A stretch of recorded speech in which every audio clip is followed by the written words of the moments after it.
নমস্কার, তোমাদের সকলের প্রিয় পাঠশালায় আরো একটি নতুন ক্লাস নিয়ে হাজির হলাম তোমাদের সামনে। আজকে আমি তোমাদের সাথে আলোচনা করব ক্লাস 4 এর ফাইনাল এক্সাম অর্থাৎ তোমাদের থার্ড ইউনিট টেস্টের রায়মার্টিন কোয়েশ্চেন ব্যাংক 2025 বাংলার তৃতীয় স্কুলটির প্রশ্ন উত্তর। আমি আগে দুটি ক্লাসে প্রথম এবং দ্বিতীয় স্কুলটি আলোচনা করিয়ে দিয়েছি। এখনো পর্যন্ত যারা সেই ক্লাসটি করোনি তারা অবশ্যই গিয়ে আগে সেই ক্লাসগুলি করে নিও। আমি আজকে ক্লাসটি শুরু করে দিচ্ছি, সকলে মন দিয়ে দেখে নাও। একই প্রশ্নটি আছে, পূর্ণ বাক্যে উত্তর দাও। মায়াবী গল্পের কথকের নাম কি? মায়াবী গল্পের কথকের নাম নীলু। আমি শুধু উত্তরটা লিখে দিচ্ছি, তোমরা যখন লিখবে পূর্ণ বাক্যে লিখবে। ক্ষয়ের প্রশ্নটি আছে, জ্যোতির বড় মামার পেশা কি ছিল? জ্যোতির বড় মামার পেশা ছিল ওকালতি করা। আমি শুধু লিখে দিচ্ছি ওকালতি করা, তোমরা যখন লিখবে পূর্ণ বাক্যে লিখবে ওকালতি করা। অখিল বন্ধু নিয়োগী কি নামে শিশুদের কাছে পরিচিত? অখিল বন্ধু নিয়োগী স্বপন বুড়ো নামে শিশুদের কাছে পরিচিত। তাহলে আমি শুধু লিখে দিচ্ছি স্বপন বুড়ো। তোমরা যখন লিখবে পূর্ণ বাক্যে লিখবে। লক্ষ্মীটি শব্দটি কবিতার কোন অর্থে ব্যবহার হয়েছে? লক্ষ্মীটি শব্দটি কবিতার শান্ত বালক অর্থে ব্যবহৃত হয়েছে। আমি শুধুমাত্র লিখে দিচ্ছি শান্ত বালক। কুমার প্রশ্নটি আছে, আদর্শ ছেলে কবিতার কবির নাম কি? আদর্শ ছেলে কবিতার কবির নাম কুসুম কুমারী দাস। কুসুম কুমারী দাস।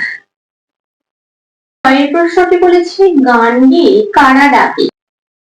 জ্যোৎস্না ভরা বনভূমিতে ভেসে বেড়ানো পরীরা এবং শ্যামা পাখি গান গেয়ে ডাকে। ছয়টা বলেছি, দর্জিরা যতীনকে কি খেতে পরামর্শ দিয়েছিল? এই প্রশ্নের উত্তরটা আগেও একটি ক্লাসে করিয়ে দিলাম। দর্জিরা যতীনকে কাপড়ে দাগ দেওয়া পেন্সিল খেতে পরামর্শ দিয়েছিল।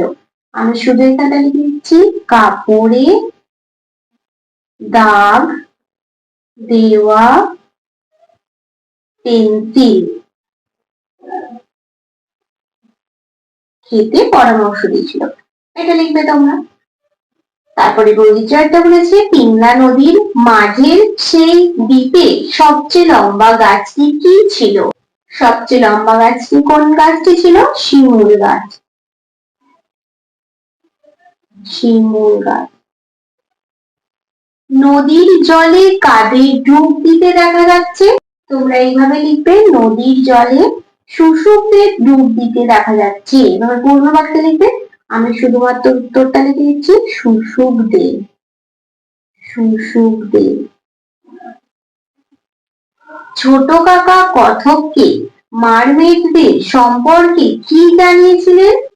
ছোট কাকা কথককে মারমেডদের সম্পর্কে বলেছিল, মারমেড বা জলকন্যাদের কোমরের দিকটা দেখা যায় না, ওদের দেখলে আমাদের কিছু হয় না, ওদের কষ্ট হয়, ওরা মানুষের দৃষ্টি সহ্য করতে পারে না। দুই প্রশ্নটি আছে, শূন্যস্থান পূরণ করো। ড্যাশ না করলে অন্যায় করা বেড়ে যায়, শাসন না করলে অন্যায় করা বেড়ে যায়। তাহলে এখানে লিখতে হবে শাসন। কৃষকের শিশু কিংবা ড্যাশ, কৃষকের শিশু কিংবা রাজার কুমার। রাজার কুমার। তোমরা ভালোভাবে বইটা পড়বে, তাহলে দেখবে শূন্যস্থানগুলো বলো বা প্রশ্নের উত্তরগুলো বলো, কোনোটাই আটকাবে না। ড্যাশ রয়েছে যার, সে কি পরে নয়? চেতনা রয়েছে যার, চেতনা। 1893 সালে জ্যোতির বয়স ড্যাশ। 1893 সালে জ্যোতির বয়স 14 বছর। দেখিতে গিয়েছি পর্বতমালা, দেখিতে গিয়েছি সিন্ধু। সিন্ধু। এই প্রশ্নটি বলেছে, নিচের প্রশ্নগুলি নিজের ভাষায় উত্তর দাও, যে কোনো দুটি তিনটি লেখা আছে। দেখো পাঠ পাঠ করে তোমাদের প্রশ্নগুলি দেওয়া আছে, আমি একটা একটা করে আলাদা আলাদা ভাবে প্রশ্নের উত্তরগুলো লিখিয়ে দেবো। কয়ের প্রশ্নটি আছে, নাদের দাদা ওই দ্বীপটার নাম কি? কোন রচনার অংশ? লেখকের নাম কি? ওই দ্বীপের সবচেয়ে বড় গাছটির নাম কি? নাদের দাদার চেহারার বর্ণনা দাও। দেখো লিখেছি নাদের দাদা ওই দ্বীপটির নাম কি? এটি কোন রচনার অংশ? এটি মায়াদ্বীপ রচনার অংশ। লেখকের নাম সুনীল গঙ্গোপাধ্যায়। যখন তোমাদের এইভাবে পাঠ পাঠ করে প্রশ্ন দেওয়া থাকবে তোমরা এইভাবে বক্স করে আলাদা আলাদা ভাবে লিখবে। ওই দ্বীপের সবচেয়ে বড় গাছটির নাম শিমুল। নাদের আলীর চেহারা বর্ণনা করতে বলা আছে।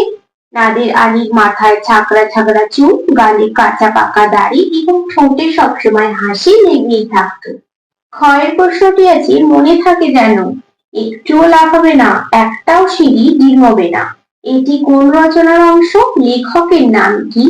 কারা কাকে কথা বলেছিল? কখন কথা বলেছিল? দেখো লিখেছি মনে থাকে যেন, একটুও লাফাবে না, একটাও সিঁড়ি ডিঙোবে না। এটি যতীনের দ্রুত রচনার অংশ। লেখকের নাম সুকুমার রায়। মুচিরা যতীনকে একথা বলেছিল। একটা 5 তলা বাড়ির সিঁড়ি উঠতে গিয়ে যতীন 3 বার দুটো সিঁড়ি একসঙ্গে উঠেছিল, 5 বার লাফিয়েছিল আর 3টে করে সিঁড়ি 2 বার ডিঙিয়েছিল। মুচিরের মতে যতীনের এ কাজ করা উচিত হয়নি। এই প্রসঙ্গে তার আলোচ্য মন্তব্যটি করেছিল। গয়ের প্রশ্নটি বলেছে আদর্শ ছেলে কবিতার কবির নাম কি? কবির মতে একজন আদর্শ ছেলেকে কোন কোন বৈশিষ্ট্যের অধিকারী হতে হবে? আদর্শ ছেলে কবিতার কবির নাম কুসুম কুমার দাস। কবির মতে আদর্শ ছেলে হতে হলে যে সব চারিত্রিক বৈশিষ্ট্যের অধিকারী হতে হবে সেগুলি হলো নির্ভীক, সৎ, পরোপকারী, চেতনা সম্পন্ন, কর্মপটু, দয়ালু, শক্তিশালী, যে কোনো পরিস্থিতিকে মানিয়ে নেবার ক্ষমতা ইত্যাদি। চারেরটা বলেছি শব্দার্থ লেখো। দঙ্গল, দঙ্গল শব্দের অর্থ হলো দল। আস্তানা, আস্তানা শব্দের অর্থ হলো থাকার জায়গা বা বাসস্থান। যেকোনো একটা লিখবে, আমি বাসস্থান লিখে দিলাম। ছই, ছই শব্দের অর্থ নৌকার ছাউনি। নৌকার ছাউনি।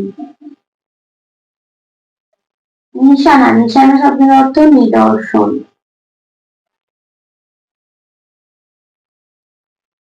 পাঁচেরটা বলেছে বাক্য রচনা করো। রাস্তা আর গৌরব।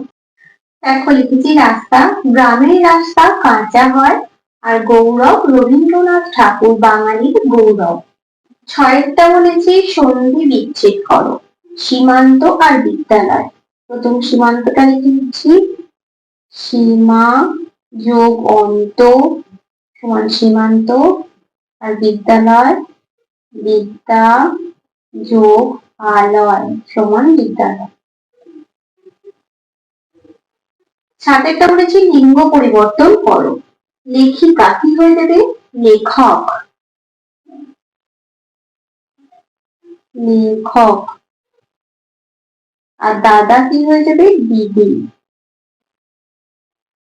লেখিকা হয়ে যাবে লেখক, দাদা হয়ে যাবে দিদি। আটেরটা বলেছি প্রতিশব্দ লেখো। বৃষ্টি আর নৌকা। বৃষ্টি কি হয়ে যাবে? এখানটা লিখছি প্রতিশব্দটা। বৃষ্টি হয়ে যাবে বর্ষণ, আর নৌকা হয়ে যাবে তরি। নয়টা বলেছি বর্ণ বিশ্লেষণ করো। কল্যাণ আর মুশকিল। দেখো লিখেছি কল্যাণ, কয় হসন্ত যোগ অ যোগ লয় হসন্ত যোগ অঞ্জ যোগ আকা যোগ মধ্যাহ্ন। মুশকিল, ময় হর্ষ আছে, ম যোগ হর্ষ, তালব্য তালব্য যোগ অ, কয় হর্ষই, ক যোগ হর্ষ যোগ ল। দশেরটা আছে দেখো শব্দ যুগলের অর্থ পার্থক্য লেখো। চয় চন্দ্রবিন্দু আঁকা চাপা, চ একা ক একা চাপা। চয় চন্দ্রবিন্দু আঁকা চাপা মানে হলো ফুল বিশেষ। ফুল বিশেষ। আর চ একা ক একা চাপা মানে হলো চাপ দেওয়া বা চাপা পড়া। চাপ দেওয়া বা লিখতে পারো চাপা পড়া। দোতনা দীর্ঘই নি মানে হলো পাখির বাসা। পাখির বাসা। আর দোতনায় দীর্ঘই র মানে হলো জল, দন্তনায় দীর্ঘ ধর্ষণ নি মানে হলো পাখির বাসা, আর দন্তনায় দীর্ঘ র মানে হলো জল। ভালোভাবে দেখে নাও, পরবর্তী বিষয়ে কি কি প্রশ্ন দেওয়া আছে দেখে নেওয়া যাক। 11টা বলেছে বিপরীতার্থক শব্দ লেখো। সুস্থির, সুস্থিরের বিপরীত কি হয়ে যাবে? অস্থির, অস্থির। আর কি আছে? স্পষ্ট, অস্পষ্ট।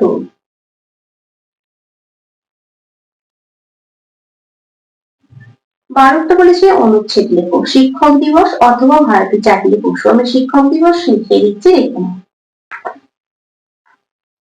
শিক্ষক দিবস, শিক্ষক সমাজের প্রকৃত পথপ্রদর্শক। তাদের জ্ঞান, আদর্শ ও ত্যাগ আমাদের জীবনে আলোর দিশা দেখায়। প্রতি বছর 5ই সেপ্টেম্বর আমরা শিক্ষক দিবস পালন করি মহান শিক্ষাবিদ ডক্টর সর্বপল্লী রাধাকৃষ্ণনের জন্মদিনে। এই দিনে ছাত্রছাত্রীরা শিক্ষকদের প্রতি শ্রদ্ধা ও কৃতজ্ঞতা জানায়। নানা সাংস্কৃতিক অনুষ্ঠান, বক্তব্য ও সম্মান প্রদানের মাধ্যমে দিবসটি উদযাপিত হয়। শিক্ষক ছাড়া মানুষের জীবনের উন্নতি সম্ভব নয়।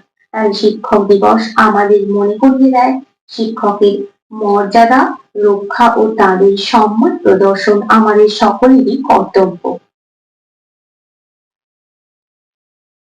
তাহলে দেখো আজকে তোমাদের ক্লাস 4 এর ফাইনাল এক্সাম বাংলার তৃতীয় স্কুলটিও আলোচনা করিয়ে দিলাম। আজকের ক্লাসটি তাহলে এখানে শেষ করছি। খুব তাড়াতাড়ি আরো একটি নতুন ক্লাস নিয়ে হাজির হবো তোমাদের সামনে। যদি তোমাদের আজকের ক্লাসটি ভালো লেগে থাকে তাহলে অবশ্যই লাইক করে দিও এবং বন্ধুদের সাথে শেয়ার করতে কিন্তু একদমই ভুলো না। আর যদি আমার ক্লাসে প্রথম হয়ে থাকো তাহলে অবশ্যই আমার চ্যানেলটিকে সাবস্ক্রাইব করে পাশে থাকা বেল আইকনটি প্রেস করে অল নোটিফিকেশন অন করে দিও, যাতে সকল ভিডিও আপলোড করার সাথে সাথেই তোমার কাছে তার নোটিফিকেশন পৌঁছে যায়।